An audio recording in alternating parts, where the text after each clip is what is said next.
Hello students, welcome to the अग्निज online classes. और आज की क्लास में हम आगे बढ़ाएंगे क्लास 12th मैक्रो इकोनॉमिक्स का chapter aggregate demand and related concepts.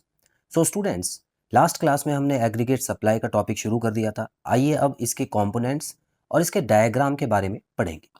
तो स्टूडेंट्स, एग्रीगेट सप्लाई जो है वो दो चीज़ों को मिला के बनती है, जो कि लास्ट क्लास में मैंने आपको बता दिया था। और एग्रीगेट सप्लाई नेशनल इनकम के बराबर होती है। तो जितना सामान जो है वो बाहर बेचा जाएगा, जितना सामान सप्लाई किया जाएगा, उससे जो पैसा कमाया जाएगा, वो फैक्टर्स ऑफ प्रोडक्शन अपने आपस में बांट लेंगे। इसीलिए एग्रीगेट सप्लाई नेशनल इनकम के बराबर होती है। और अब जो पैसा वो कमा के लाए हैं स्टूडेंट्स, वो दो जगह यूज़ होगा। या तो कंजम्पशन होगा, खर्च कर लेंगे थोड़ा पैसा, और बाकी बचा पैसा जो है वो सेव कर लेंगे। तो इसी तरह कोई भी नेशनल इनकम का यूज़ होता है। तो नेशनल इनकम, एएस और सी प्लस एस, ये सारी चीज़ें बराबर है। तो यहाँ पे लिखा है the major portion of national income is spend on consumption of goods and services and the balance is saved. ठीक है, तो ये लास्ट क्लास में हमने यहाँ तक पढ़ लिया था। अब आगे कंटिन्यू करते हैं स्टूडेंट्स। अब हम देखते हैं कि इसको हम किस तरह से ग्राफ पे दिखाएंगे।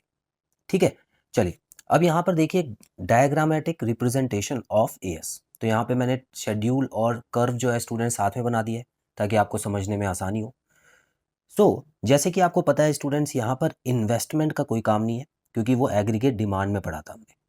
अब हम एग्रीगेट सप्लाई पढ़ रहे हैं, तो यहाँ पे कंजम्पशन और सेविंग, ये दो चीज़ें चलेंगी। शेड्यूल बनाने के लिए आपको क्या करना है, यहाँ पे आपको इनकम, वाई का मतलब क्या होता है, इनकम है।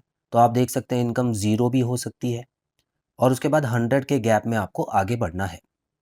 ठीक है, कंजम्पशन देखिए कहाँ से शुरू होगा। कंजम्पशन का बिल्कुल सेम जो हमने एग्रीगेट डिमांड में किया था वैसे ही रखना है, क्योंकि ज़ीरो लेवल ऑफ इनकम पे भी कुछ ना कुछ बेसिक नीड्स को पूरा करने के लिए खर्चा होता है।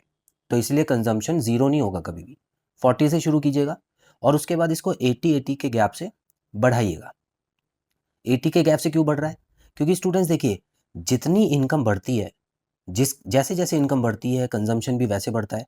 लेकिन कंजम्पशन उतना नहीं बढ़ता जितनी इनकम बढ़ती है, क्योंकि लोग सेव भी करते हैं, सेव ज़्यादा करते हैं। ठीक है, चलिए, अच्छा सेविंग की ही बात हो रही है, तो यहाँ पर आप देखिए स्टूडेंट्स, अगर कुछ नहीं कमा रहा मैं, या हमारा देश कुछ नहीं कमा रहा और 40 खर्च हो रहे हैं, तो सेविंग कितनी हो रही होगी, जाहिर सी बात है -40। क्योंकि ये जो खर्चा हो रहा है कहाँ से हो रहा होगा, या तो कहीं से हम उधार ले रहे होंगे, या अपना पुराना पैसा खर्च कर रहे होंगे। तो इसीलिए सेविंग इस लेवल पे -40 चलती है। हमारी पहले की सेविंग्स में 40 खर्च हो चुके हैं। आगे बढ़ेंगे, थोड़ी इनकम बढ़ती है, उसके बाद क्या होता है, कंजम्पशन भी बढ़ा। ठीक है, 120 हो गया, तो सेविंग जो है वो थोड़ी बढ़ गई है। देखिए इसको बोलेंगे बढ़ गई है। -40 से -20 पे आना, इसका मतलब सेविंग थोड़ी सी बढ़ी है हमारी। अच्छा, और भी इनकम बढ़ती है तो कंजम्पशन, देखिए अब इस लेवल पे क्या हो रहा है, इनकम और कंजम्पशन बराबर है, जितना कमा रहे हैं उतना खर्च कर रहे हैं। तो यहाँ पे सेविंग 0 पे आ गई है, मतलब अब हमको नुकसान नहीं हो रहा है। उसी तरह आगे बढ़ते जाएंगे स्टूडेंट्स, तो कंजम्पशन हमारा बढ़ता जाएगा और साथ ही साथ सेविंग भी बढ़ती जाएगी, क्योंकि जब इनकम बढ़ती है तो कंजम्पशन और सेविंग दोनों बढ़ती है। तो स्टूडेंट्स, इस तरह से आपको ये तीन जो टेबल हैं, ये तो दो हमने पहले भी किए हुए हैं एग्रीगेट डिमांड में, याद कीजिए। ठीक है, और ये हो गया हमारा सेविंग का, ये नया है, ये आप इसको बस आपको माइनस करके लिख देना है।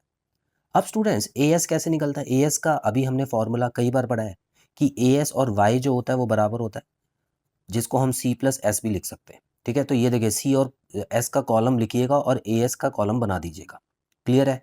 अब यहाँ पर एक चीज समझिए, इनकम 0 पे एग्रीगेट सप्लाई 0 होती है।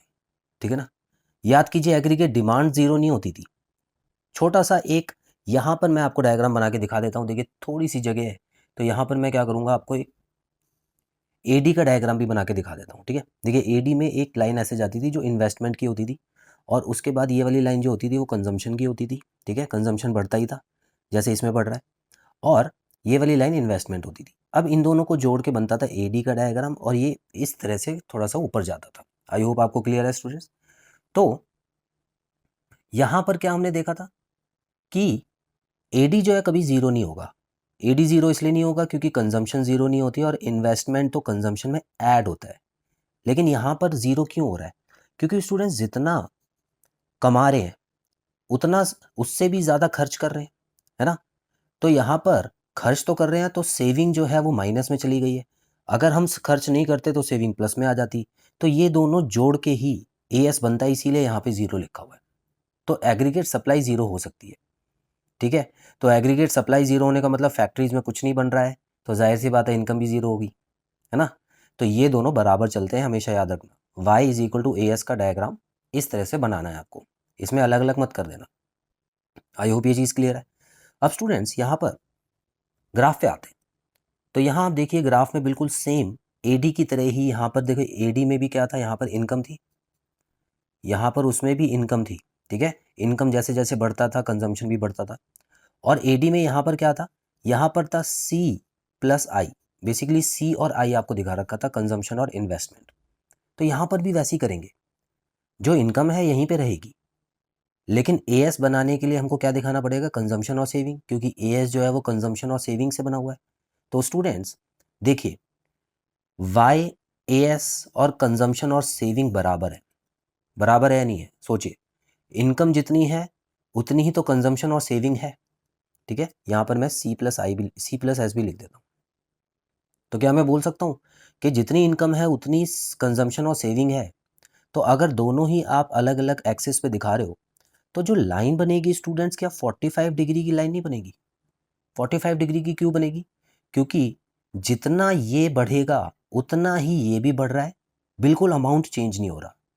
अगर इनकम 0 है तो कंजम्पशन और सेविंग 0 है, अगर इनकम 100 है तो कंजम्पशन और सेविंग्स भी 100 है, यहाँ पे आएगा।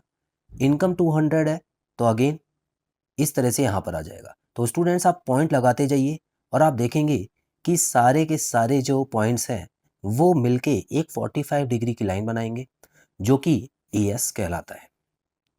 क्लियर है? तो इस तरह से आपको बनाना है AS का डायग्राम।